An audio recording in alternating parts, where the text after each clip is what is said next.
Buenas noches, ¿cómo les va? Bienvenidos, un domingo más para compartir en familia y tratar de juntos pensar la Argentina, la que tenemos y cómo llegamos hasta acá, y por supuesto la que más nos interesa, que es la que viene. Tengo en mis manos el último libro del Tata Joffre, y con una fecha emblemática que le va a dar título a este programa, 1976, y obviamente el recuerdo de lo que fue el golpe de Estado de aquel 24 de marzo, que tuvo implicancias trágicas para la Argentina desde todo punto de vista, pero que en la Argentina, por distintos motivos, solo los chicos conocen una de las versiones de la historia. Y como ustedes saben, la verdad y la justicia tienen que ser completas, si no, no es ni verdad ni justicia. En la Argentina, en los últimos años del relato kirchnerista, se hizo fuerte hincapié en contar un sector de la historia que tal vez fue la bandera con la que quiso hacer política Néstor Kirchner. Y le salió bastante bien desde el punto de vista de la especulación del resultado electoral o del resultado de la convocatoria a los jóvenes. Creó la mística necesaria para que le sirviera de bastón en el camino al armado político. Después le sirvió para los bolsos de Lázaro Báez, para los choreos de Cristóbal López, para todo lo que usted ya conoce. Pero buena bandera hacerse del dolor de familias que participaron de la trágica confrontación en la Argentina de uno de los bandos. Pero resulta ser que los chicos no conocen la historia de las otras víctimas, la historia de los otros que perdieron familiares, sufrieron y vivieron una Argentina que la pensaban distinta, pero que no se cuenta. Entonces hoy le vamos a dedicar el programa, el título sería Los otros 30.000, quiere pongan el número que quiera, no vamos a discutir números, una vida humana, una sola, vale que hagamos 100 programas. Con lo cual, usted conoce la historia, o algunas partes de las historias tan relatadas, de lo que fueron las víctimas de un lado de esa triste historia argentina. Le vamos a dedicar este programa a las otras víctimas olvidadas de la Argentina. Primero me meto con el Tata Joffre y después con los familiares y víctimas del terrorismo subversivo en la Argentina. ¿Cómo le va, Joffre? ¿Bien? ¿Qué tal? Bienvenido, un placer, gracias por venir. No, gracias a vos. ¿Me equivoqué en la introducción o No. hay una historia que se contó a medias hasta acá? No, cuando vos hablas de víctima de un lado y víctima del otro, vos estás hablando de una guerra Sí, claro, civil interna, ¿no? no hay duda. ¿Hay duda? Bueno, no te la admiten algunos. A mí sí, mire, lo estoy diciendo por televisión. Cuando hablas de víctimas, del otro lado, es decir, no de la izquierda, yo me remontaría al 64, que es a un suboficial de la Gendarmería, que era Romero, que va a morir en los enfrentamientos cuando la primera invasión con cubanos a la Argentina a través de Orán Salta. Y a partir de ahí van a suceder una catarata. ¿Bajaban de Bolivia? Bajaban de Bolivia, sí. Y quien era el jefe logístico de eso va a llegar a ser ministro del Interior de Cuba unos años después, hasta hace muy poco tiempo. Bueno, acá una militante montonera llegó a ser ministra de Defensa. Sí, claro. Está bien. Yo diría que era la JP, yo no diría que ni Lagarré era militante ni combatiente, era Nada. JP, de la cómoda. La tendencia. De la cómoda, es decir, cuando hablo de la cómoda es de la cómoda y con ciertas ventajas, porque ir a la Embajada de México en abril del 76, dejar a su novio ahí, que era Juan Manuel Abal Medina, dejarlo. Expliquémosle a los chicos que la Val Medina del que hablas es el papá, no el nene. Porque Claro, que Juan Manuel los Abal Medina apellidos... fue Sí. el secretario del Movimiento Nacional Justicialista. Ahí está. Y en el 76, cuando el golpe, el operativo Bolsa, era los hombres más buscados de las fuerzas militares. Días después de evadir algunos controles, Nilda Lagarré va a patear la puerta de la Embajada de México, va a poner el pie para que no se cierre, lo va a introducir a su novio y va a salir lo más pimpante caminando por la cuadra. Si yo lo hubiera hecho en esa época, no llegaba a la esquina. Es decir, ella tenía contactos que yo no tenía. Esa entrevista, y está ahí, fue negociada con Roberto Eduardo Viola. ¿Con Viola? Claro. ¿Pero cómo van a hablar con Viola? Raro eso. Ya había mucha gente que hablaba con Viola. ¿Sí? Claro. Ya, ahora viene, bueno, pasó Obama por la Argentina y yo digo, dentro de la desclasificación de archivos que nos va a ofrecer Estados Unidos, que tan generosamente participó del golpe y ahora nos cuenta cómo fue, ¿estarán los datos de las charlas de los montoneros con la CIA? Bueno, primero, Santiago, yo debo decirte que yo no coincido con vos. Yo ¿No? creo que Estados Unidos no tuvo participación en el golpe militar. ¿No pasó Videla por la embajada? No hay ningún tipo de constancia de eso. Es más, Robert Hill se va de la Argentina el 17 de marzo del 76 para no ser partícipe de Del eso. golpe. Y además están los cables, lo dice ahí. A pesar, para un hombre de un ascendiente popular como vos, Robert Hill debería ser un tipo simpático, porque era muy amigo de Juan Domingo Perón, sí, claro. en España. Y fue un tipo muy valiente allá por el año 59-60, cuando se planteó una discusión dentro del Departamento de Estado de si el castrismo era comunista o no. Por eso yo le tengo mucho respeto a Robert Hill. Pero de todas maneras, lo que podría salir ahí son los contactos de Fernando Barca Navaja Joffre con el Departamento de Estado. ¿Y se animarán a contarlo si está? ¿Alguien lo sacará del cajón y dirán, che, acá Van a ver está? papeles del FBI y tampoco se van a animar a si hubo o no un contacto previo al 2 de abril del 82. Tampoco van a contar nada. Y no nos pueden contar. No, o sea, vos decís que en realidad nos van a dar hojas tachadas, cortadas, pegadas. Bueno, hoy una madre de Plaza de Mayo dice eso. De todas maneras, siempre repito lo mismo. El drama argentino no está en los papeles que van a venir ahora del Departamento de Estado, ni tampoco en gran medida en Roma. El drama argentino está en los archivos del Departamento de América del Partido Comunista Cubano, Ahí están. que dirigía Barbarroja Piñero, sí. O sea que en realidad tendríamos que pedirle a Raúl Castro entonces que Pero no lo va a especifique. hacer. ¿Eh? No lo va a hacer. No quiere porque están un poco complicados. Y después él está en una computadora que Montoneros compró allá por el año 79 y que manejaba Silvia Tolchinsky. Ahí está el archivo Montonero en serio. Lo demás, ¿Y dónde está? en La Habana, En La Habana. por supuesto. O sea que Obama pasó por el lugar donde está la memoria histórica del golpe del Ellos 76. hablan siempre de la Argentina, del sentido nacional, y los archivos lo tienen en La Habana. En La Habana. Pero te quiero recordar que en el Dale. año 76 se llega también por una consigna montonera, cuanto peor, mejor. Entonces hoy, en estos días, hace 3 días, Trágicos. hubo un atentado en Bruselas donde murió gente, y esto es lo que ocurría en Córdoba en el año 75, en 2 oportunidades, cuando Montoneros y ERP salían a la calle, tiraban granadas, bombas y asaltaban edificios públicos. Terrorismo puro, con el objeto de aterrorizar. Absolutamente, absolutamente. Y Ahora, es lícito, a ver, pongámoslo en este plano, ¿no? Cuando un militante de cualquier espacio político, fuerza política, ideológica o religiosa toma una actitud terrorista y cree que el único camino que le queda es ese, el terrorismo, la subversión, evidentemente por distintos motivos está obrando en función de un plan estratégico, no únicamente de generar el terror de... bueno, cuando se habla de guerra popular prolongada es un objetivo estratégico. Entonces, en estos tiempos, digo, a la larga del paso de la historia y a la postre, muchos de ellos vieron a sus hijos ser funcionarios públicos del Estado y contar su cuento. O sea que de alguna manera hay que aceptar que por lo menos en el terreno de la publicidad, de la propaganda y de lo que tuvo que ver con la instalación, ganaron. Sí, yo creo que hay una batalla cultural que ellos empiezan a ganar allá por el año 59 con la fundación de la Casa de las Américas. Y yo creo que los gobiernos, digamos, de estilo conservador, por decirlo así, no supieron generar un relato para explicar qué estaba pasando en cada uno de sus países. Y la Casa de las Américas fue una fuente de inspiración revolucionaria muy importante.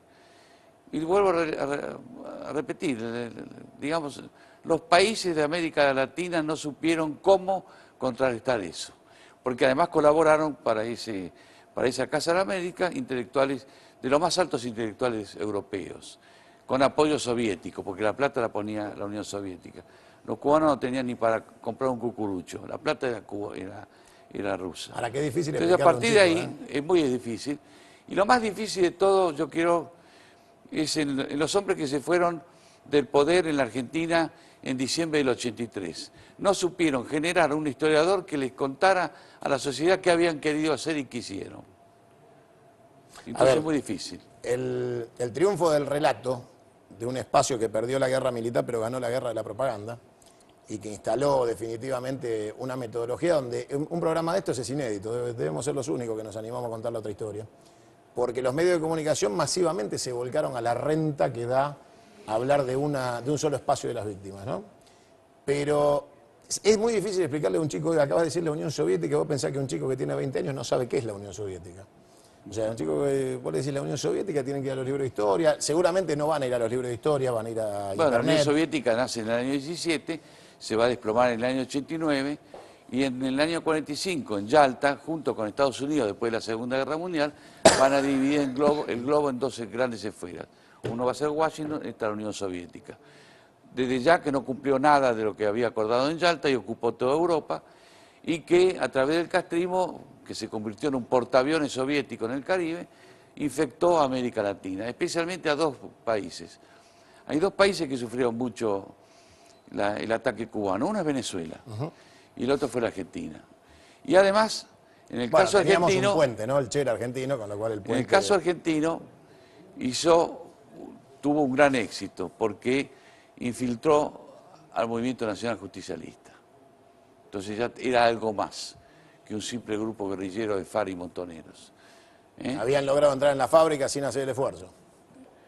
Sí, bueno, vamos a ser sinceros, a Perón le fueron muy útiles. Cuando a Perón le llevan el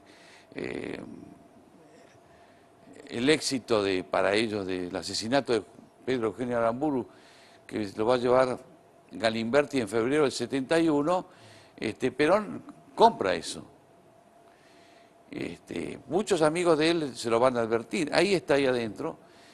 Por ejemplo, el ex canciller Paz. Que su padre le va a decir, hablando de los montoneros, no nos quieren, nos desprecian. Para ellos somos conservadores, nos van a usar. Perón tenía otra visión. Perón los usó también a ellos para morder los talones a Alejandro Agustín Lanusse, pero en el medio de todo esto, cuando él se dio cuenta, ya era tarde. Él tiene un aviso muy claro, y eso está en mi libro anterior, en Puerta de Hierro, cuando una espía que él tenía dentro del ERP, dentro de la conducción del ERP, le va a avisar que hay un plan para asesinarlo.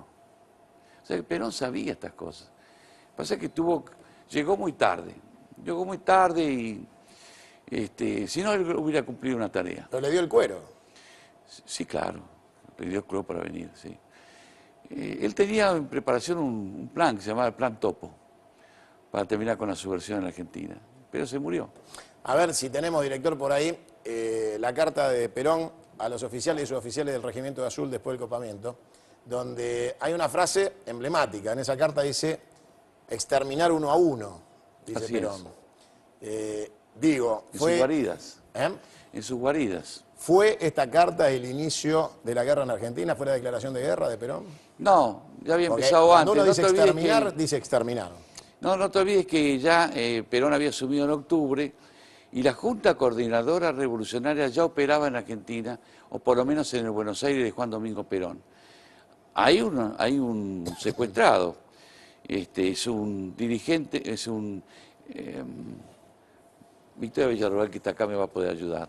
Es un gerente de la ESO, Emerson Samuelson, gracias Victoria, por el que cobraron 12 millones de dólares. Y ahí las organizaciones armadas, chilena, boliviana, uruguaya y argentina, se repartieron el dinero. Pero eso lo estaban haciendo con Juan Domingo Perón. Y al margen de Samuelson iba a venir otro. Es decir, cuando, te estoy hablando de diciembre, y cuando en enero atacan, alguien le sugiere, desde el comando en jefe del ejército, que sería bueno que se pusiera un uniforme. Se pone el uniforme y pronuncia ese discurso. El discurso más duro. Se iniciaba una etapa en la Argentina. Ya estoy con vos, no te vayas. No.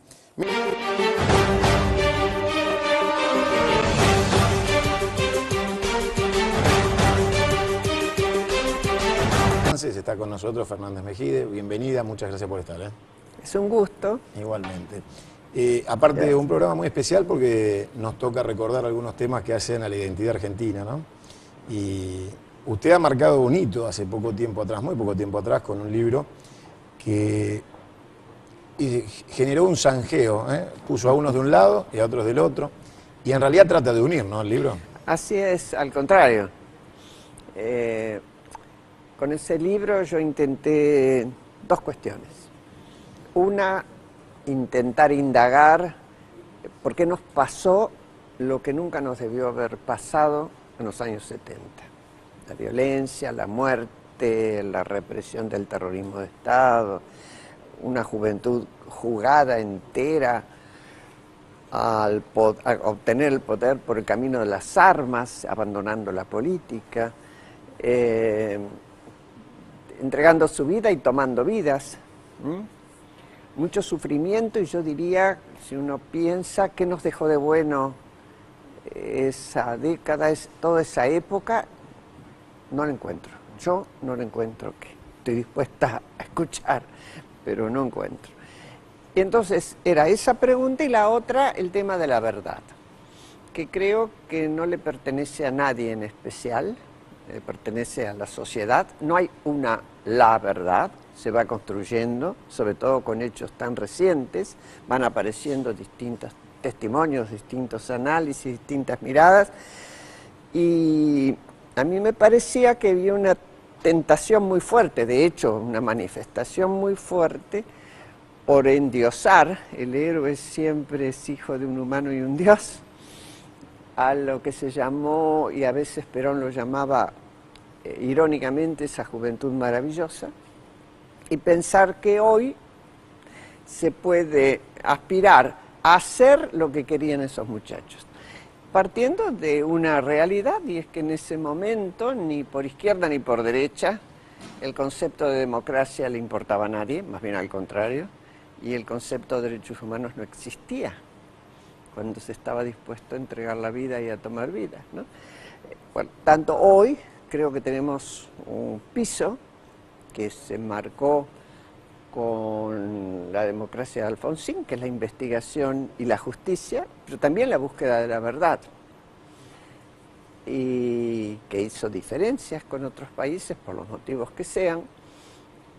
Y creo que en los 70 lo que primó fue el paradigma amigo-enemigo, y al enemigo ni justicia.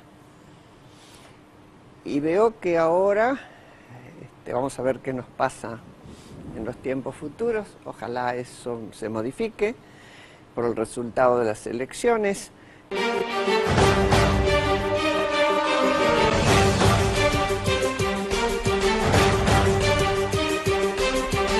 En 1976 la fecha, y estamos contando la otra historia. Yo les decía hace un rato que la otra parte de esta historia tiene documentales, películas, narradores, periodistas, fanáticos, militantes, tiene todo lo que tiene que tener un espacio que tiene dolor. Pero este también lo tiene, y obviamente alguien tenía que contar la otra historia, y tenemos a alguien que, Sandro Rojas, hizo películas sobre el tema. ¿Cómo le va? Usted es el director. Sí, ¿qué tal? Buenas tardes. ¿Cómo te va? Bienvenido. ¿Cuáles son las películas? Los Valientes de Formosa, relatando el ataque al Regimiento 29, y La Escuelita de Manchalá, que es mi última producción, con el apoyo del Centro de Estudios de Salta. ¿Dónde pudiste pasar la película? ¿Dónde se difundió? Las dos películas tuvieron muy buena recepción en la Feria del Libro, hecho inédito. Realmente Los Valientes de Formosa llenó la sala con gente afuera. Y La Escuelita de Manchalá también, fueron 500 personas, es un número muy impresionante para estos temas. Son temas, como venía escuchando, que no son tan populares. Y luego en circuitos Son dolorosos, internos. es difícil, Sí, ¿no? sí. Asumir. El dolor no convoca, ¿no? En esta No, época. no. Y sobre todo en la época, hablamos del año pasado y el anteaño, que todavía el tema, había mucho más encontronazo, que hoy por hoy parece que algunas aguas se empiezan a aquietar aparentemente, ¿no? Ojalá que siga en esa dirección, pero son circuitos muy internos, la proyectamos en determinados espacios donde nos convocan, donde podemos ¿La pudo llevar a un colegio? La hemos llevado a colegios, sí. ¿Sí? ¿La pudo mostrar al sector de la juventud? Sí, y lo que pasa con la juventud, ahí hemos ido con el coronel Guillermo Viola a varios colegios, es que se sorprende y menciona, estos temas no lo cuentan, no se cuentan. Cuentan, como venimos diciendo, la otra parte de la historia. Y esta parte de la historia es donde tiene innumerable cantidad de víctimas. Tenemos en el estudio a dos de ellas, y realmente uno no entiende por qué, ¿no? O sí entiende. Una visión tuerta, una visión sesgada de la historia termina siendo una gran mentira. Bueno, yo recién le decía al Tate, y lo repito, ¿no? Hay una canción muy poética que dice: la historia la escriben los que ganan, y aparentemente la escriben los que ganaron, entonces ganaron ellos. Porque hasta acá, si la historia la escriben los que ganan, evidentemente, más allá de perder la guerra militar, ganaron la guerra de la publicidad. Tuvieron mucha paciencia. Ahora, los motivos que originaron la subversión del terrorismo en la Argentina están claros: contexto internacional, geopolítico. Ahora, las víctimas que vos mostrás en tu película, muchos de ellos supongo habrán sido soldados. Muchos de ellos, Que sí. cumplían la conscripción. En la película, la mayoría, sí. La mayoría. Sí. Uno puede pensar que en un enfrentamiento puede haber dos bandos. Ahora, el soldado conscripto de guardia, ¿no?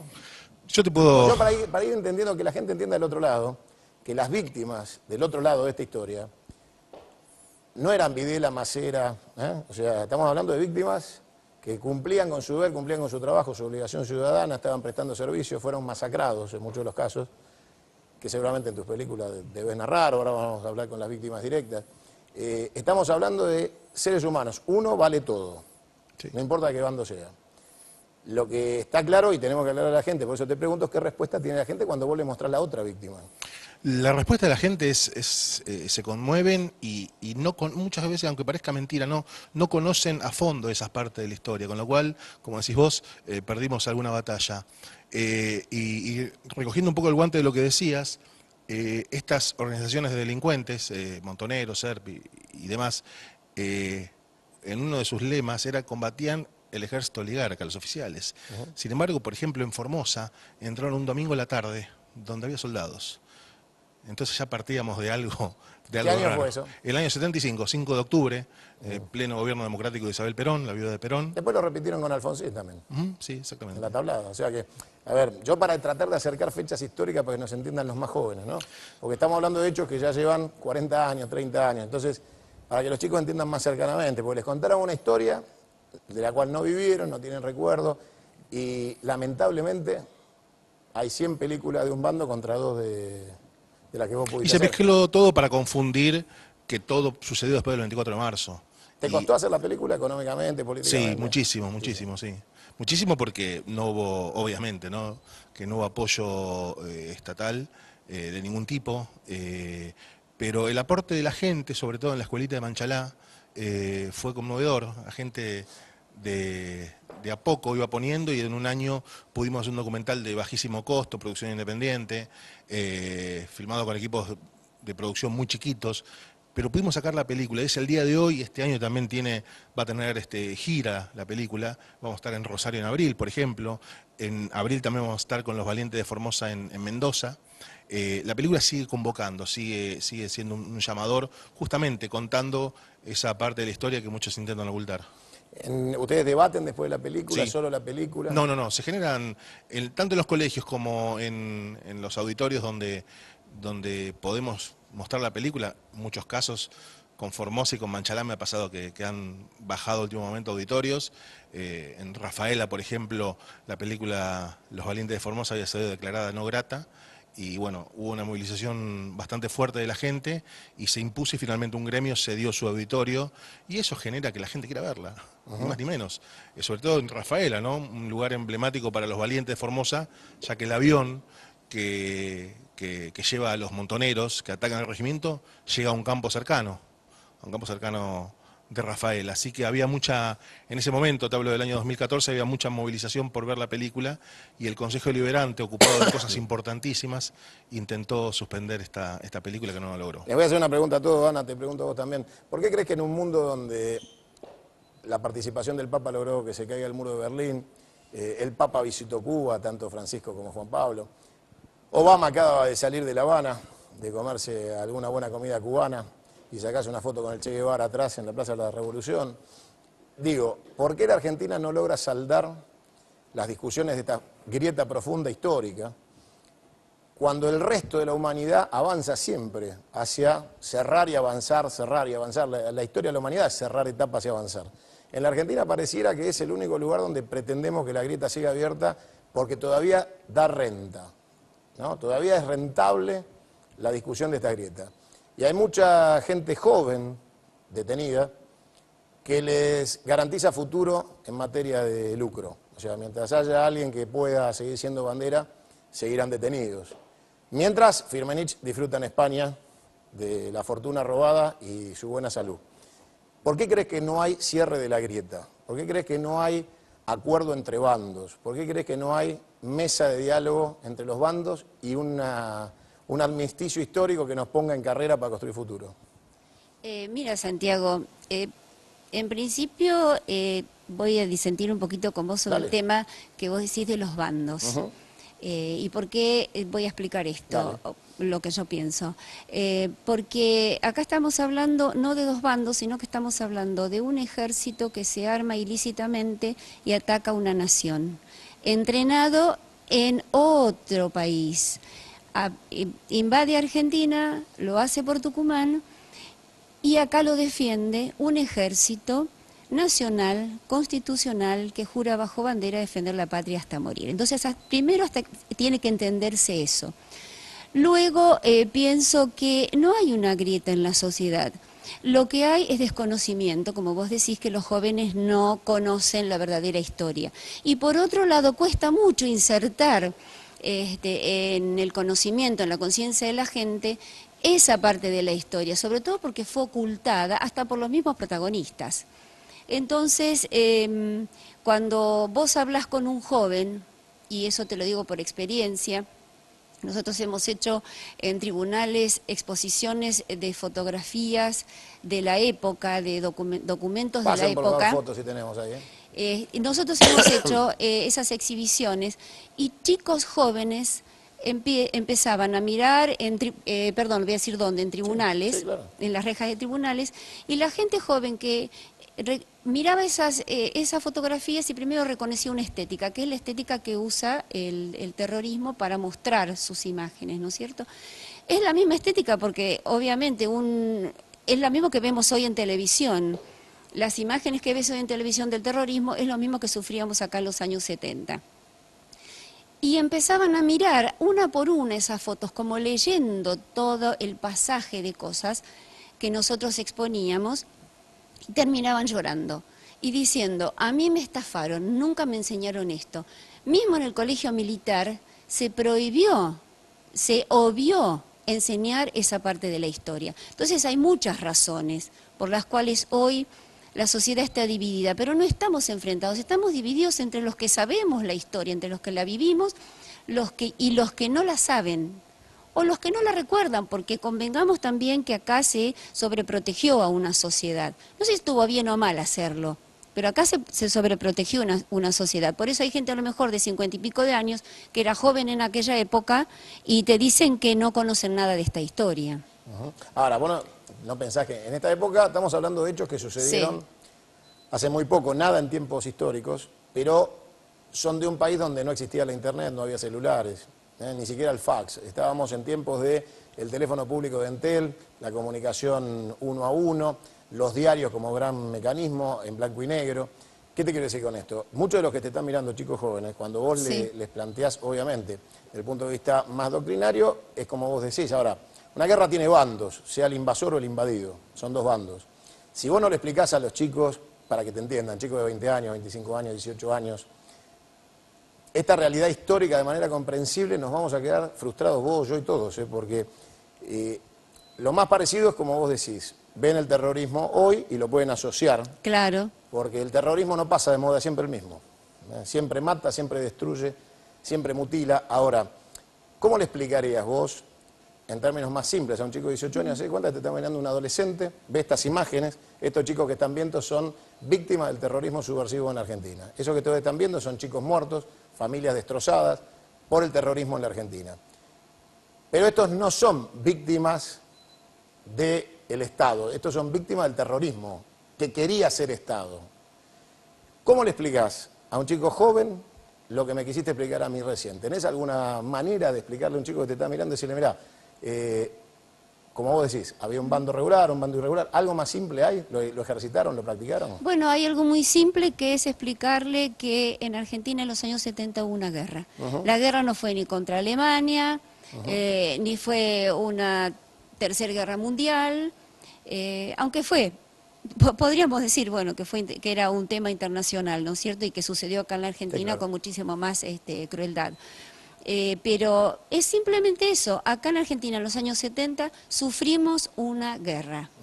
Una guerra porque nos invadieron agentes de otros países, agentes de Cuba, invadieron la Argentina, se instalaron en un lugar emblemático de la Argentina hoy, que es Tucumán, porque su hábitat era muy parecido al que donde ellos habían entrenado en Cuba, y empezaron la guerra desde Tucumán. Luego, como no pudieron hacerlo, como vos decís, dividido en dos bandos, los buenos y los malos, o los terroristas y los integrantes de las Fuerzas Armadas, se mezclaron con la sociedad. Hay un momento en que, por ejemplo, Montoneros, y esto lo dice Leis en su película El Diálogo, que lo pueden ver por YouTube, se llama El Diálogo, están dialogando Héctor Leis, que fue uno de los capos montoneros de la época, y Fernández Meijide, y él explica directamente cómo no habían podido lograr triunfar en su cometido, y no era suficiente matar militares, matar uniformados, dice él. Tenían la necesidad, es decir, decidieron extender el terror a la sociedad. Y empezaron sus ataques terroristas, que ya habían empezado antes. Te lo puede decir muy bien acá el papá del chiquito Barrios, lo que le pasó a su familia. Te propongo algo para que los chicos tomen dimensión histórica. Obviamente, chicos, es en blanco y negro. ¿Quieren escuchar a Perón hablando del terrorismo y la subversión? Le pido al director las palabras del presidente Perón hablando sobre terrorismo y subversión. Indudablemente que en este momento, dentro del panorama nacional y enfrentado a la dictadura, hay tres acciones. Una es la guerra revolucionaria. Otra es una insurrección que parece proliferar en el ejército, etcétera, con los generales y todo eso. Y el otro es la línea pacífica de la normalización institucional. Son las tres acciones que se están realizando. Indudablemente la guerra revolucionaria es una guerra larga, sumamente larga y muy cruenta, donde el sacrificio de los hombres es una cosa penosa y prolongada. Y quizá ese sea un camino si no hay otro remedio.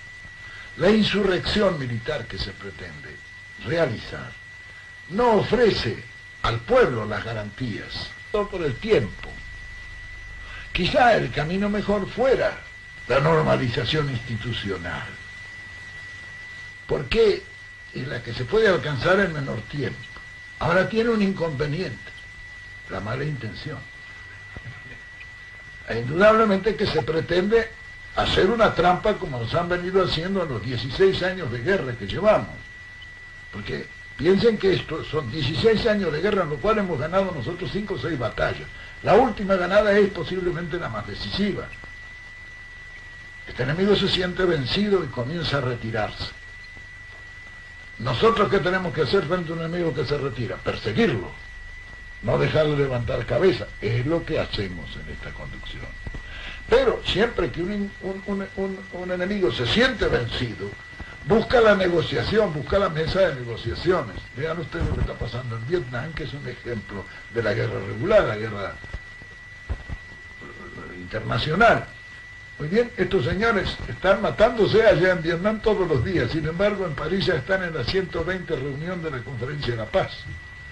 Es decir, se va a negociar, y en la negociación cada uno quiere sacar ventaja.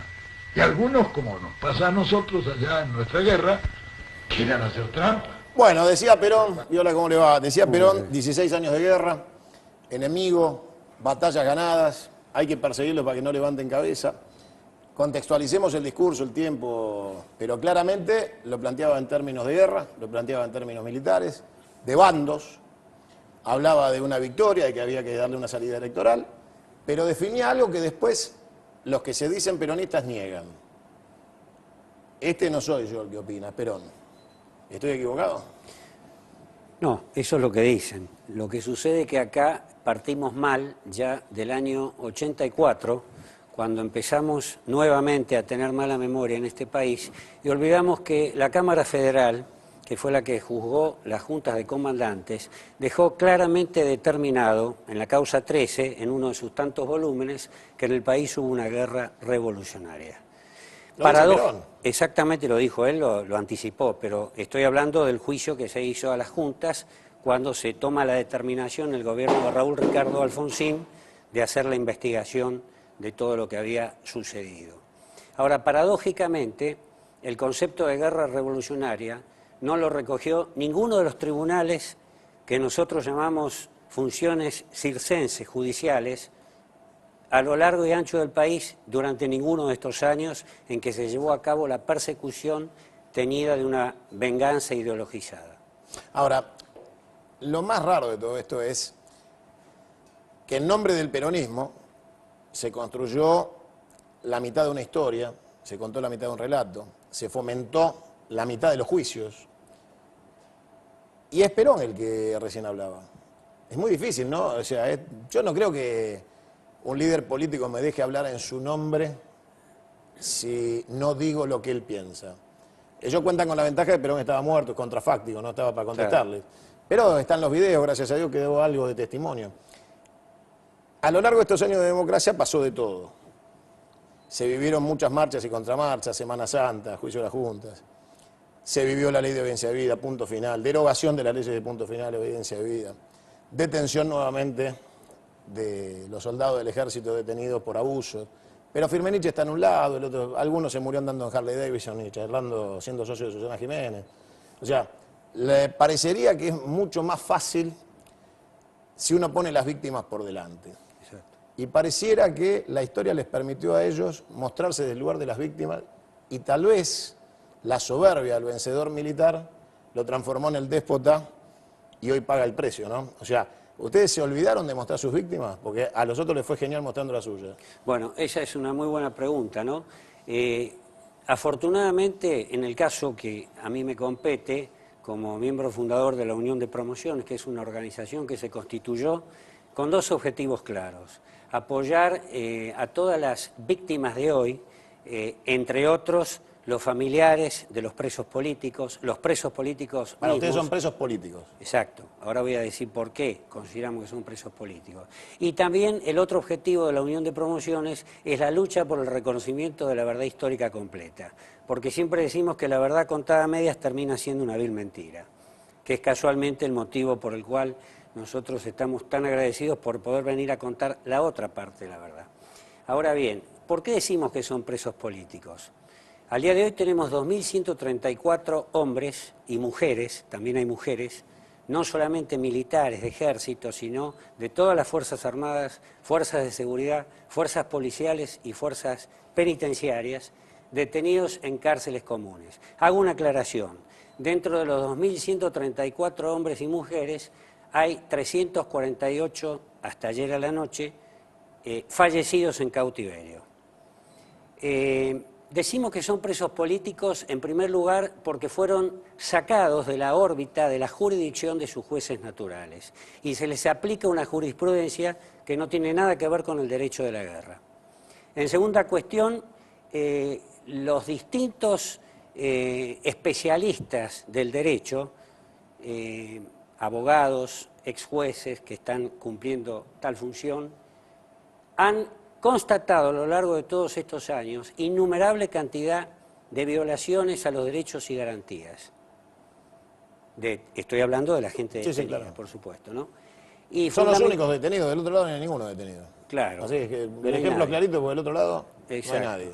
Bueno, todas esas violaciones a los derechos y garantías constitucionales quedaron claramente plasmadas en un documento que el fallecido doctor Alfredo Solari, un prestigioso constitucionalista, llevó a distintos lugares del mundo en entrevistas preconcertadas. El documento se llama Los 14 derechos humanos que el Estado argentino está violando en perjuicio del personal detenido. La respuesta que trajo el doctor Solari, después de esos 38 días de gira, donde fue a New York, a Washington, al Estado Vaticano mismo, a España, Francia, a la Comisión Interamericana de Derechos Humanos, a la Corte Internacional de la Haya, la respuesta que trajo en una asamblea que se hizo en el Círculo Militar abierta al público fue: en el mundo hay un gran desconocimiento de lo que pasó en Argentina, que es un poco lo que estaban hablando antes los demás entrevistados, ¿no? Entonces, con toda esa cuestión que ha sido y es permanentemente siendo denunciada, no solamente en los tribunales nacionales, sino en los tribunales internacionales, porque la vía para acceder al tribunal internacional, salvo algunos casos que están habilitados para ir directamente, tienen que estar agotadas las instancias a nivel nacional. Los 2.134 hombres y mujeres que han pasado y pasan por estas situaciones realmente certifican lo que es este proceso que está viciado de nulidad absoluta, porque arrancamos, esto lo pueden decir mucho mejor que yo los especialistas del derecho, acá no estamos hablando de amnistía, no estamos hablando de indulto, estamos hablando de un proceso que está totalmente viciado de nulidad absoluta. Y fíjese un detalle que es muy, digamos, fuerte para decirlo en público. El preso político más joven que hoy está en los penales tiene 54 años y el más anciano tiene 96. Y hay dos casos emblemáticos que en distintos documentos que están siendo presentados nosotros lo presentamos como tal. Un caso es un hombre de la Armada, un oficial de la Armada, que estuvo, el capitán Rolón, concretamente, que estuvo denunciado, perseguido y con prisión preventiva durante 10 años, al término de los cuales la resolución fue que estaba absuelto. Como la absolución significa que quedaba en libertad, le abrieron un nuevo proceso en la llamada causa ESMA unificada. Y ya lleva 4 años y medio más de prisión preventiva. ¿Qué quiero decir con esto? Las prisiones preventivas, los abogados después, si fallo técnicamente me lo dirán, máximo 2 años pueden ser prorrogables a un tercero. Estamos hablando de un hombre que superó los 14 años de prisión preventiva. Y el otro caso emblemático que hemos presentado como un ejemplo de las denuncias que se están sufriendo es el del coronel Zaini. Y el día de su cumpleaños, hace poco, cumplió 88 años de edad, con todas las enfermedades a cuestas, las enfermedades propias de la edad y las adquiridas. Fue sacado violentamente de su casa y se lo dejó en el penal de Ezeiza. El Servicio Penitenciario Federal no cuenta en sus unidades carcelarias con ningún tipo de complejidad para la atención de los presos políticos. ¿Por qué? Porque las cárceles están diseñadas a duras penas para presos cuya edad promedio oscila en los 35 años. Y nosotros acá tenemos los presos nuestros, la edad promedio exacta es 74,25. Estoy hablando a nivel nacional y estoy hablando de todas las fuerzas, incluidos civiles, porque también recuerdo, hay mujeres también presas en las cárceles. Ahora, hay una pregunta que tiene que ver con la historia, ya que estamos haciendo historia, y es, algunos le ponen fecha cierta al inicio de la grieta, el día del bombardeo a Plaza de Mayo, cuando Isaac Rojas asesina a la militancia peronista porque su odio a Perón lo llevaba al fratricidio de matar hermanos. Y entonces, desde ahí en más, se inician las explicaciones de por qué la guerra revolucionaria. Porque había un ejército al servicio de derrocar a Juan Domingo Perón, de ir por el poder, de derrocar un movimiento popular, y que la resistencia a la violencia era la violencia. Entonces, de ahí en más tenemos esta explicación, se funda ahí, desde ahí fundan la violencia terrorista y subversiva, desde ahí fundan la teoría del liberalismo en la Argentina, Braden o Perón, póngale la contradicción que uno quiera. Para explicarle a los desmemoriados o a los inexpertos, a los que no tienen conciencia histórica. Porque es muy fácil cuando a los chicos le dicen, iniciamos la guerra revolucionaria cuando se bombardeó Plaza de Mayo, claro, ¿quién no se va a conmover frente a un bombardeo de la Marina a militantes peronistas que defendían un gobierno democrático, elegido por el 64%, con Perón en el gobierno?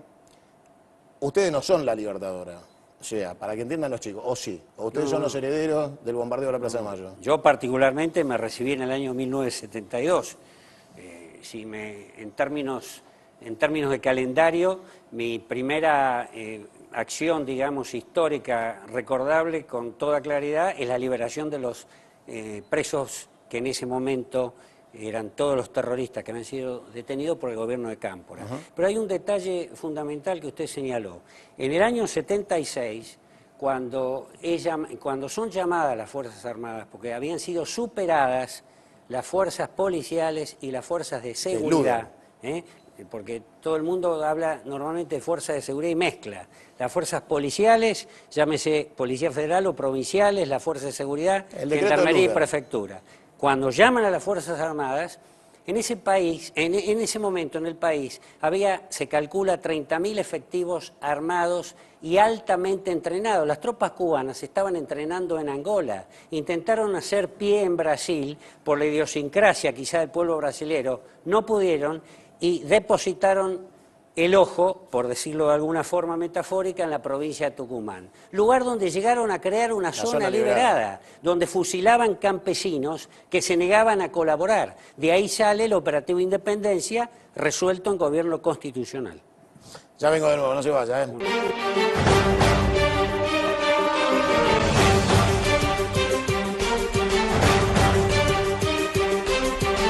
Usted partió en esta experiencia desde el dolor primario, que es el propio. O sea que Sí, seguramente le debe haber costado mucho empezar a entender cuestiones de Estado, porque primero estaba el dolor personal, ¿no? bueno, ese es un esfuerzo, ¿no? Hay una tendencia natural, legítima, a quedarse en el testimonio. A mí me pasó esto. Separarse de ahí tironea, pero me parece que es necesario y quienes fuimos protagonistas tenemos esa obligación de hacer el esfuerzo de mirar lo que es la verdad histórica, que no es la verdad del testimonio fijo. E intenté hacer eso. ¿Sabe por qué le pregunto? Porque hoy muchos de los chicos más jóvenes, que son los que deberían abrevar en este tipo de libros y escuchan un relato que parte de gente que no fue parte de la historia, que fue contemporánea con la historia, pero no parte de la historia. Y los escucha de una manera mucho más vehemente que lo que uno puede escuchar de Fernanda Mejide, que fue, sí, lamentablemente partícipe del dolor que la introdujo en este camino de la política, el pensamiento de Estado. Entonces uno dice, ¿qué cosas buenas pasaron en Argentina para que alguien desde el dolor llegue a la reflexión? ¿Y qué cosas malas pasaron para que alguien que tendría que reflexionar plantee odio? Yo creo que son estrategias, ¿no?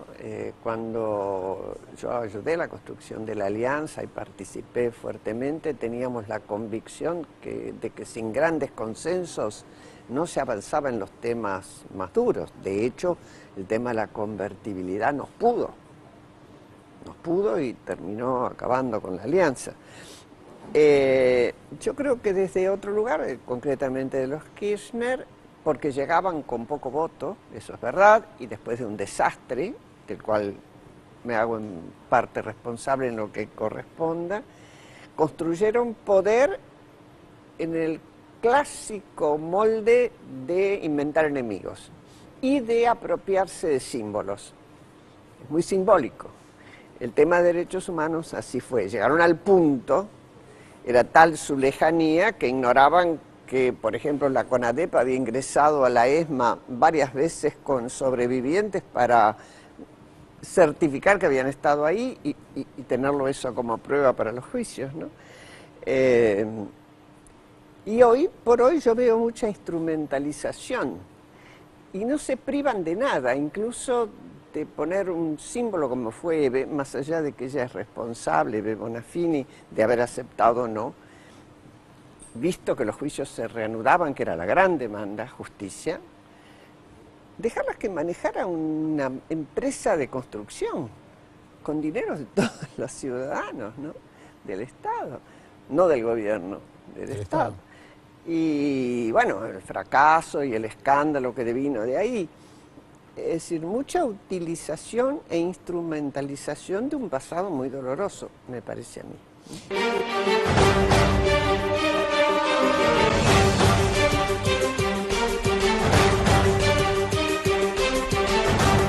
Tata, ¿cómo la vas pasando? Muy bien. La pregunta te la vuelvo a hacer a vos. La justificación histórica del terrorismo subversivo es el bombardeo de Plaza de Mayo. Y la idea de que en la Argentina el ejército trabajaba para el liberalismo americano y tenía que ver con esto de la colonia y que en realidad el golpe de Estado fue dado para que Martínez de Oz trajera la perversa idea del liberalismo a la Argentina y de cerrar fábricas y de la plata dulce. ¿Cómo le explicamos a los chicos la diferencia? No, yo creo que quisiera introducir un tema que sobrevuela acá, de por qué el sector que triunfó militarmente fue derrotado políticamente. No tenés que olvidarte, hermano, que hubo una guerra con el exterior y la Argentina la perdió. Claro, por supuesto. La democracia argentina es hija de la derrota. Entonces, en esas condiciones, cuando lo peor del ejército conducido por Nicolaides y con el señor Viñones en la presidencia de la Nación, y tiene que retroceder, no negocia nada, lo que intenta hacer es descalificado, y todo el sector político que hasta antes de abril del 82 había convivido, ya se olvida de eso, no quiere negociar. Ya no estaba Balbín. No estaba Balbín, había muerto en el 81, y ya no quería negociar. Entonces, llegamos al 76. Y hubo un momento en la Argentina en donde se pensó que había que encontrar una salida a este proceso militar. Y fue el 78. Y entonces, no. Lo pensó Videla, pero se impuso Martínez de Oz. Entonces el grupo que estaba en presidencia con él se retiró, y llegó un sector del proceso militar que estaba con otro pensamiento, para ser piadoso, y llegó, y Videla siguió hasta el año 80, después vino Viola, Viola no tenía bien claro lo que quería Viola, hay un golpe a Galtieri, y Galtieri quería quedarse por lo menos hasta el 89, eso está en los papeles, eso no es testimonio, papeles. Una década. Entonces acá lo que hay es una democracia que es hija de una derrota, lastimosamente, y entonces ahí empezaron a bofetear a las Fuerzas Armadas de afuera y de adentro. Y entonces surgió hay toda una historia y no está contada la otra historia. No está contada la historia de aquellos que sostenían que si hubieran triunfado, hubieran fusilado 1 millón de personas. Sí, claro, Eso se lo dice Roberto Santucho a Asdrúbal, su hermano. Roberto Santucho, para que los chicos sepan, era el jefe del PRT-ERP. O aquel que decía cuanto peor mejor y que hoy está muy cómodamente viviendo en Barcelona. Aclarémosle a los chicos que los juicios revolucionarios no tienen sistema de apelación, no hay cámara, no hay corte, ¿no? O sea, expliquemos a los chicos que los juicios revolucionarios eran ejecutar. Absolutamente. No había, te traigo mi abogado, no había... No solamente eso, sino que además los presos que de ellos sufrían la tortura. Y sino que lo diga Argentino Larrabure, que lo diga Ibarzábal y tantos otros que cayeron en las cárceles del pueblo. Los hermanos Bon. Bueno, no solo del otro bando, ¿no? Hay testimonios que ellos mismos dejaron escritos de lo que fueron los juicios revolucionarios. Pero te vuelvo a miembros de su propia repetir, fuerza, ¿no? Santiago, acá lo que hay es una clase dirigente que le falló a la sociedad, porque el señor Luder debió haber aceptado la responsabilidad que le pedía un sector del Partido Peronista, el radicalismo y las Fuerzas Armadas, y no lo aceptó. Y era el presidente, el segundo en la línea sucesoria y no se hizo cargo. Y un país que vivía en estado de desintegración. Nadie nos cree, dijo el último ministro de Economía de Isabel, que era una bellísima persona, pero no tenía poder, estaba en el aire. Ahora, Tata, cuando llega Alfonsín en el 83, esgrime banderas que son acompañadas por muchas de las familias militares. Esgrime banderas de paz, de volver a ordenar a Argentina, y muchas de las familias militares votaron a Alfonsín. Por su oposición al peronismo. Bueno, ahí viene la grieta otra vez, ¿no? O sea, otra vez la grieta, es peronismo-antiperonismo. Sí, lo hubo. ¿No? O sea, a mí me preguntan a veces por qué está el cuadro de Perón al lado de la Casa de Gobierno. Y es porque es el múltiplo común divisor de la historia argentina. Lamentablemente, al que le guste, y al que no, no. Bueno, aceptó, además triunfó dentro del radicalismo el sector más antiperonista, que era el de Alfonsín. El de Alfonsín, claro. No recuerdo muy bien. Bueno, impidieron la fórmula Perón-Balbín en el 73, ¿no? Exacto, sí. Se encargaron de Es que más, no existiera. ellos, Alfonsín sostenía que el abrazo de Perón y Balbín era munichismo.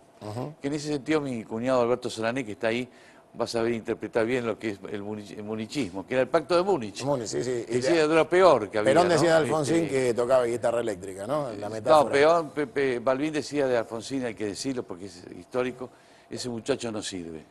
Bueno, después fue presidente y Balbín no. No, pero no te olvides que en el mes de enero del 76, te lo está diciendo alguien que estuvo en un momento cerca de Alfonsín, en enero del 76 les pidió a los hermanos Sanján, Ibérico y Alfredo Sanján, uno era general retirado y el otro era coronel en actividad, que están esperando para sacar a esta mujer de la Casa de Gobierno.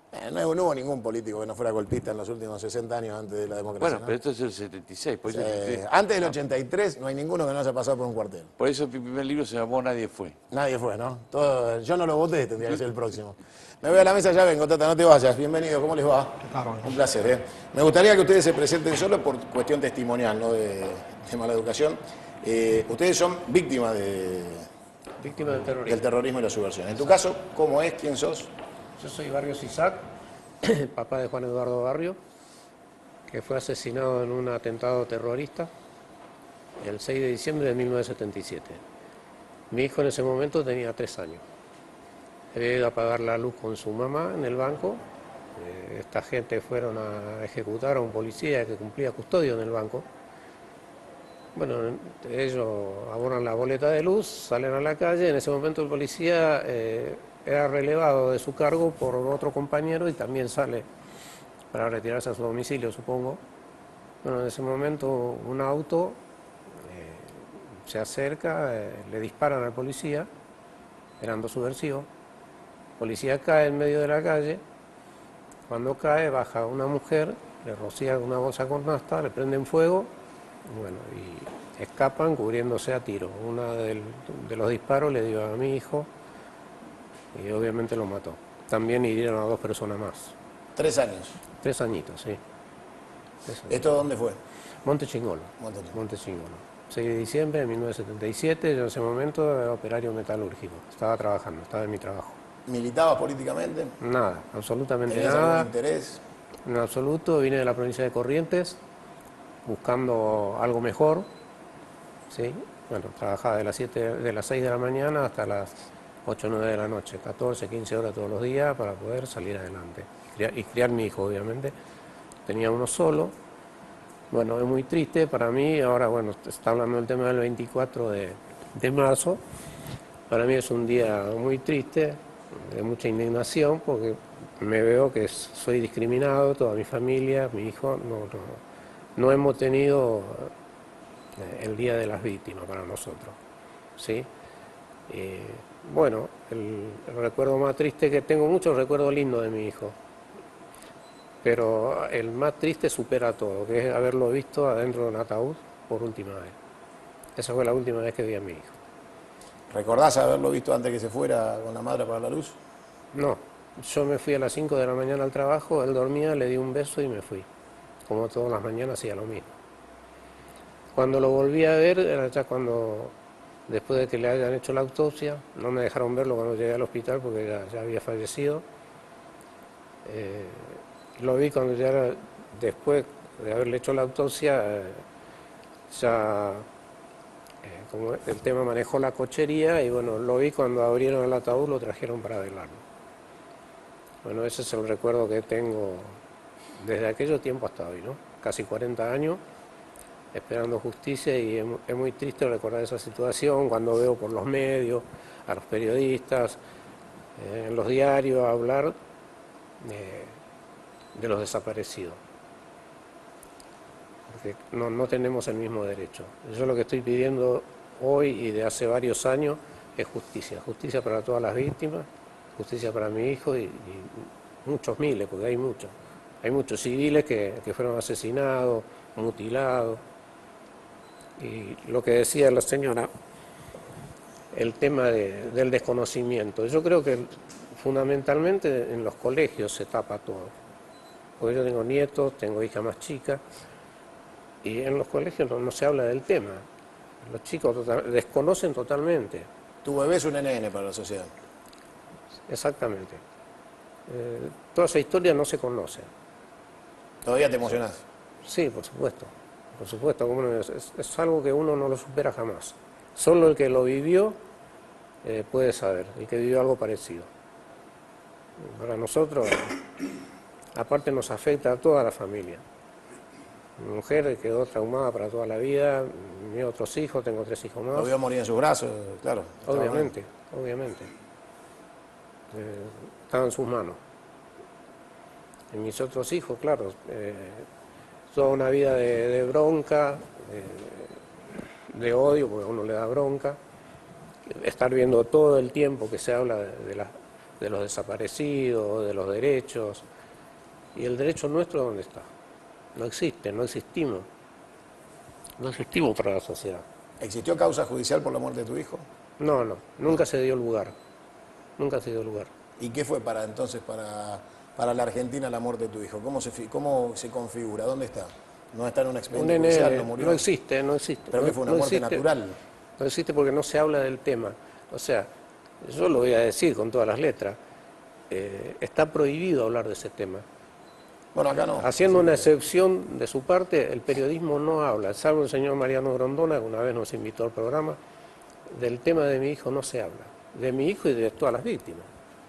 No se menciona, usted no va a escuchar en un medio que se hable directamente de lo que fuimos víctimas del terrorismo.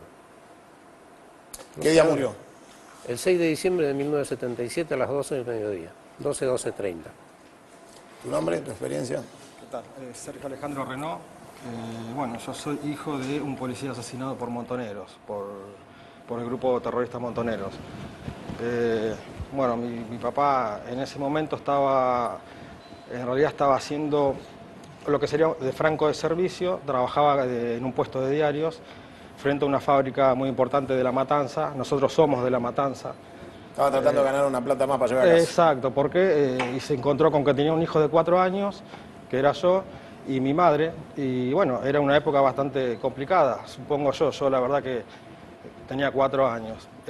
Bueno, él estando de franco, de civil, trabajando como cualquier persona en un puesto diario, vino un grupo armado, o sea, montonero de la columna oeste, de La Matanza, y bueno, nombrándolo con nombre y apellido, evidentemente tenían los datos, lo pusieron contra una pared y lo acribillaron a balazos con los FAL.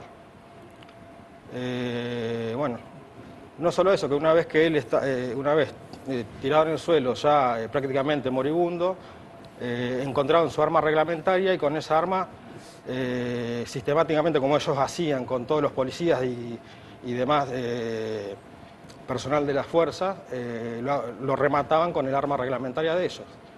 Y bueno, fue así que a mi padre lo asesinaron los montoneros. Sí. ¿Se conoció en algún momento, hubo causa por el homicidio de tu padre? En su momento habrá habido una causa, me imagino que las fuerzas policiales la habrán hecho en su momento, pero pasado el tiempo, esa causa no existe más. De hecho, yo traté de abrir la causa, o sea, fuimos al juzgado para abrir la causa de mi papá, para buscarla en realidad, y hasta el día de hoy obviamente no tenemos novedades del tema, porque obviamente esa causa no existe. ¿Cómo se llamaba tu padre? Emilio Renault, Emilio Gerardo Renault. Que vendría a ser otro NN para los argentinos. Exactamente, para los argentinos, o sea, para todas las instituciones, porque como decía recién Barrios, es increíble que en las escuelas solamente se cuenta una parte y la otra parte nunca existió. O sea, como dice usted, mi padre es NN, no existe. Victoria, ¿cómo te va? Bien, muy bien. Contanos quién sos y en qué nos puedes ayudar a conocer la otra parte de la historia. Bueno, soy abogada, presido la asociación civil que en la República Argentina trabaja para lograr el reconocimiento de los derechos humanos para las víctimas del terrorismo. Luchamos para que se reconozca el derecho a la verdad, a la justicia y a la reparación para ellos y para la totalidad de las víctimas del terrorismo, que son 17.382 personas que fueron agredidas de diferente manera por el terrorismo. Algunas fueron asesinadas, otras heridas, otras fueron secuestradas, torturadas, algunas secuestradas en aviones en vuelo, y ninguna de ellas ha logrado el reconocimiento de sus derechos humanos, principalmente porque el Estado argentino está empeñado en garantizar la impunidad de los responsables de estos crímenes. En Argentina, ninguna causa judicial que hemos reabierto a lo largo de estos años ha prosperado y ningún terrorista de Montoneros o el ERP están detenidos o están imputados por los delitos que han cometido. O sea, hay una intencionalidad muy clara del gobierno argentino, a pesar de que cambian los gobiernos, por sostener el status quo. Es decir, estas personas no nacieron, no existen, no merecen derechos humanos, no son iguales, no son ciudadanos. Entonces, la asociación en la que nosotros formamos parte, que ya cumple 10 años de actuación en este país, trabaja para que sean reconocidos, trabaja para que el Estado argentino deje de ignorarlos, les dé visibilidad y un día como el 24 de marzo, que es el Día de la Memoria, sean recordados debidamente, porque son seres humanos, porque merecen el recuerdo, merecen la protección de la sociedad y del Estado, tal como sucede con cualquier víctima del terrorismo del mundo. Solanet, ¿cómo sigue la historia en la actualidad? Bueno, yo presido la Asociación de Abogados por la Justicia y la Concordia y tenemos como objetivo el restablecimiento del orden jurídico, que es lo que se ha derrumbado a partir del gobierno kirchnerista y es lo que ha permitido el inicio de los juicios, la reapertura de los procesos de gente que actuó hace 40 años. Yo voy a abundar un poco más lo que dijo acá el coronel Viola, en cuanto a por qué decimos que son presos políticos. Son presos políticos porque su encarcelamiento no responde a ningún fundamento legal. Su encarcelamiento se produce a partir del derrumbe de los principios más básicos del derecho. Y esto lo hace el impulso político, y de ahí que son presos políticos, del gobierno kirchnerista, con la complicidad del Congreso, que resuelve anular las leyes de obediencia debida y punto final, y los indultos, con lo cual ya se había terminado con este proceso. Acá se estaba hablando de la grieta. Esa grieta se había terminado en esa época con las dos leyes de amnistía y con los indultos. Pues bien, para reabrir los procesos se procedió de la forma más grosera y brutal con respecto al derecho. Es decir, lo que podemos llamar realmente casi un terrorismo judicial. Como dije, hay obviamente complicidad del Congreso y acá le cargo a la dirigencia política por la responsabilidad que le cabe en este episodio tan grave y por supuesto a la Corte Suprema de Justicia, sin la cual no podrían haberse reabierto los procesos. Digo procesos para ponerle un nombre, pero realmente de procesos jurídicos o legales no tienen nada. ¿Cuál es el cierre? Es una payasada. Si hubiera un cierre hoy, ¿cuál sería el cierre? Si hubiera voluntad, hubiera contexto y hubiera oportunidad. Bueno, yo creo que con el cambio de gobierno debe producirse por lo menos una intención que debe ser explícita del gobierno para posibilitar la reconstrucción del orden jurídico. No tengo demasiada oportunidad en este momento para darle algunas posibilidades desde el punto de vista jurídico. Esto todo es, como son políticos, los presos, están presos por un impulso político, solo también va a poder solucionarse desde el punto de vista político. Acá hay que tener en cuenta que esta gente, hoy hay, como decía el coronel Viola, hay 2000 y pico de presos, más de 300, hay 348 exactamente muertos en cautiverio. Estos señores están olvidados de la sociedad. Aquellos que han sido estigmatizados con como delitos de lesa humanidad son como los esclavos de antaño, están marcados, estigmatizados. Para ellos no existe ninguna de las garantías ni los derechos que prescribe la Constitución para cualquiera de los habitantes de la nación. ¿Cómo se termina esto? Esto es muy difícil, han llegado muy profundamente, pero debemos tener en cuenta, y esto se lo digo a los medios por supuesto, porque los medios en general no nos llevan el apunte en cuanto a estas denuncias que nosotros hacemos permanentemente, salvo algunos, raras excepciones y buenas excepciones, de esto no se habla. Y esta gente se está muriendo en las cárceles comunes. Están muriéndose lentamente, es decir, están condenados a muerte, porque ese es el objetivo, condenarlos a muerte, que se mueran en la cárcel. Esto es así. Y si el señor presidente de Estados Unidos hace poco tiempo estaba inquieto para ver si se cerraba o no Guantánamo, que sepa el señor presidente americano y que sepa el mundo que acá hay un Guantánamo mucho más monstruoso, y que nadie habla de eso.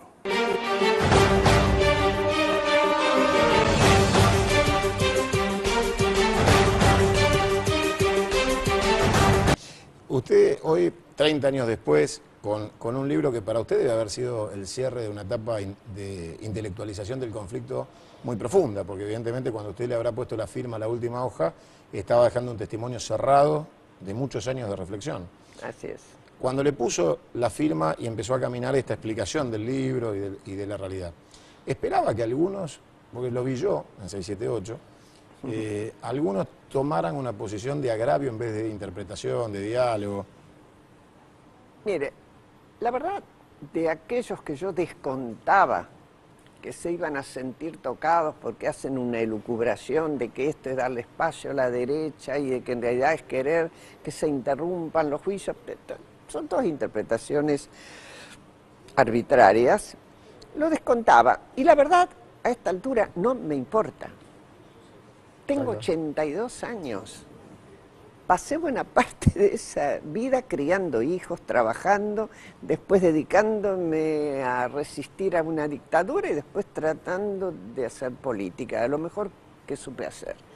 Por lo tanto, francamente, no me importa. Cuando uno escribe estas cosas, es más, yo ni siquiera me imaginé que se iba a vender como se vendió. Pensaba que había un target que le iba a interesar el tema, para criticarlo o para recompletarlo.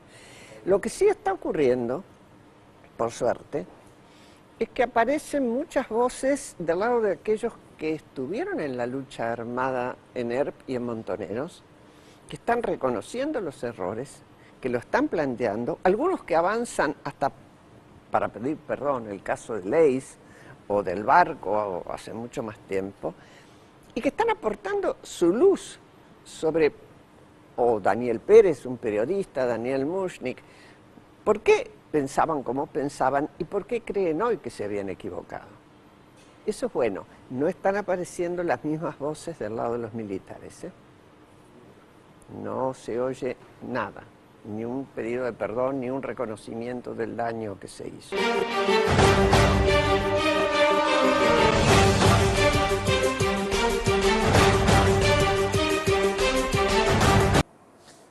Se nos va acabando el tiempo, gracias a todos. ¿Cómo se llamaba su hijo? Juan Eduardo Barrios. ¿Y su padre? Emilio Renault. ¿El libro es por algo? El libro tiene la lista de víctimas del terrorismo, la que debiera haber hecho el Estado. El Estado debiera haber investigado cuántas eran las víctimas del terrorismo, cómo se llamaban, en qué situación habían sido agredidas, quiénes son los responsables. El Estado no lo hizo, lo tuvimos que hacer nosotros, simples ciudadanos. ¿Está en las librerías? Está en las librerías. Gracias, Nos estamos oyendo. ¿Qué puede resumirle a los chicos que los están viendo y conocieron hoy una parte de la otra historia? A partir de la experiencia que recientemente tuvimos con el señor Sandro Rojas Filártiga, hemos descubierto la avidez que tienen los chicos, porque hemos ido a muchos chicos, en muchos colegios de Mendoza y Tucumán, a hacer una gira de 15 días. La avidez, decía, que tienen los chicos de conocer la historia que no se cuenta. Lo que, aprovechando los medios que hay hoy, el consejo que se le podría dar a los padres para que le digan a los chicos y a los chicos más grandes ya que se preocupen por leer un poco la historia, porque realmente hay una parte negra que no se ha contado y que es la parte que afecta a todas las víctimas que indicaba hace un rato la doctora Villarroel. Y si leen un poco de historia van a descubrir que Kirchner no cruzó los Andes. Estamos llegando al final, pegamos una vuelta rápida pero tratando de ayudar a la memoria completa, ¿no? Sí, para mí fue muy importante escuchar a cada uno de mis compañeros acá dentro de este estudio. Y los chicos te están mirando, ¿qué le puedes decir que te puedan entender? Dejar un mensaje, lo vamos a seguir en este programa, es tema de agenda. ¿Qué le puedes decir al chico que tiene un celular en la mano, está escuchando de costado la televisión porque estaba comiendo? Viste que ahora las redes sociales invaden la cabeza de los chicos. Lo que le digo a los chicos en cada oportunidad que voy a exponer a un colegio, van a ser muy buenos ingenieros, muy buenos abogados y quizás grandes arquitectos, pero el plus lo da la lectura, porque el plus de la lectura lleva a que uno tenga otro nivel de conversación y de adaptación a los tiempos que está viviendo. Y dentro de esa lectura está la historia. Yo he tenido suerte porque me ha ido bien, he podido penetrar, pero sé lo duro que para muchos entrar en los grandes medios. Seguramente. Yo también he sufrido muchas veces el silencio, pero hay que seguir. Seguiremos, le dejamos, vení, pasa, te llevo de recuerdo, Tata, por lo menos del paso por el programa. Así Bueno, nuestro dibujante, buenas noches, yo lo vi así de esta manera. Vos me das un libro, yo te doy una caricatura. Te agradezco mucho, hermano. No, por favor, no. Muchas gracias. Es un honor. Gracias, Tata, por haber estado ahí, gracias por a el vos, libro. Santiago, no, por favor. Lo voy a leer. Señoras y señores, hasta acá llegamos. Esta fue la manera en que nosotros recordamos el 24 de marzo de 1976. Si ustedes creen que pregunté poco es porque ellos tienen muy poco espacio para hablar y obviamente dentro de la posibilidad que tienen de hacerlo en este programa, preferí preguntar menos y que escuchen más ustedes de lo que ellos tenían para contar. Podés estar de acuerdo o en desacuerdo, pero es la otra mitad de la historia que no te cuentan. Entonces, si vos necesitás, andá a YouTube, buscá este programa y cada vez que te cuenten un pedazo, tratá de escuchar el otro y lo más inteligente que puedes sacar es sacar tus propias conclusiones. Tratá de pensar. Para boludos ya hubo muchos en la historia argentina. Chau, gracias.